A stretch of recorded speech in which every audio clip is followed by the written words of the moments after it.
speaking of Donald Trump, let's put out more breaking news coming in. Donald Trump has reacted to the news of the US Embassy getting attacked in Riyadh. He says, you will soon know Washington's response to the attack on its embassy and also the killing of American soldiers. I don't think deploying ground forces will be necessary in Iran. So that's the big comment coming in from US President Donald Trump. He says ground forces will not be necessary, but United States will respond and the world will see how Washington chooses to respond. So that's the first comment coming in from President Donald Trump on what we just saw, visuals that we were breaking down for you a little while earlier from Riyadh in Saudi Arabia. Saudi officials have responded to the same, but a major escalation, Siddhant, as we've been discussing, given the first US diplomatic mission that has been targeted by Iran. It's gone much beyond military bases and infrastructure, and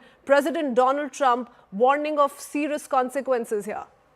Well, that's right. And in fact, as we were discussing before, that there is very little scope for diplomacy left and both sides. And talking about the end goal. Now, earlier, as per the general understanding, the end goal was to take down the regime, to assassinate Ali Khamenei. Now, that goal has already been achieved. Now, going by what we are hearing from the U.S. Leadership, U.S. officials, perhaps it's to end the ballistic missile program, the missile stockpile in Iran. So it looks like that is the next goal in the line. Now, how U.S. forces are going to achieve that goal, because right now, looking at the situation, then Iran has a stockpile and supply of enough missiles to Siddhant, fight if I could this just war. come in there as well. We know by some reports that the Pentagon has stated that there was no imminent threat of strikes by Iran. Of course, as you mentioned, they are trying to completely obliterate all of their nuclear facilities in Iran. That is what they say that their end goal may be at this point. However, if we were just to go by the comments from the US leadership, by Trump and those in the ranks, they continue to tout this as a catalyst for regime change. That clearly has not happened. And then also comes the admission by Pentagon saying that there was no threat of imminent strikes by Iran. That, of course, is reflective of the escalatory nature of this offensive by the United States and Israel then. Well, that's right. So, as I said, that the ultimate goal was to assassinate Ali Khamenei, to overthrow the regime. That is not happening because every day we are getting to know that there's going to be the successor for Ali Khamenei. In fact, their 40 senior officials were also assassinated, more than 40, if I'm not mistaken. Now, the Iranians have started reinstating new officers, giving charge of those portfolios to the new people. So it looks like that maybe the spine of the regime has been broken down.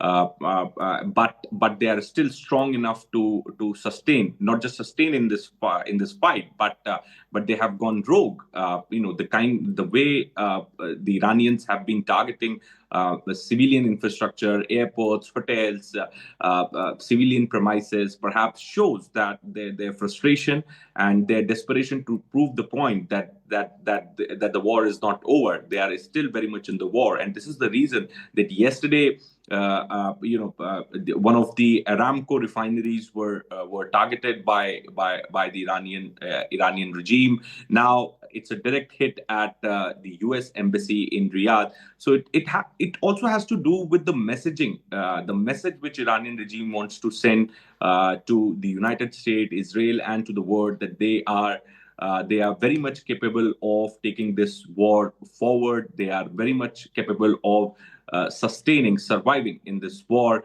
and doing strikes on U.S. assets in the region, U.S. diplomatic mission. So more than the damage this particular strike has caused, I look at it in a way that it is a message which Iranian regime is sending to the United States, that war is not over. There is going to be no regime change. Iranian regime is strong enough to take on Americans and Israelis combined, and that's the message which Iranians are sending by hitting at the U.S. embassy in Riyadh.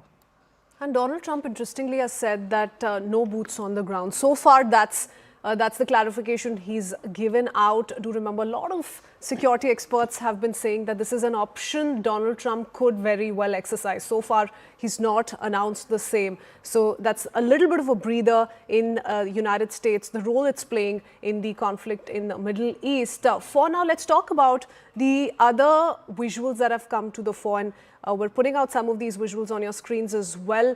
A fresh escalation has been reported in Beirut and also Tehran as the war enters its fourth day. Explosions continue to strike key areas, intensifying the regional conflict.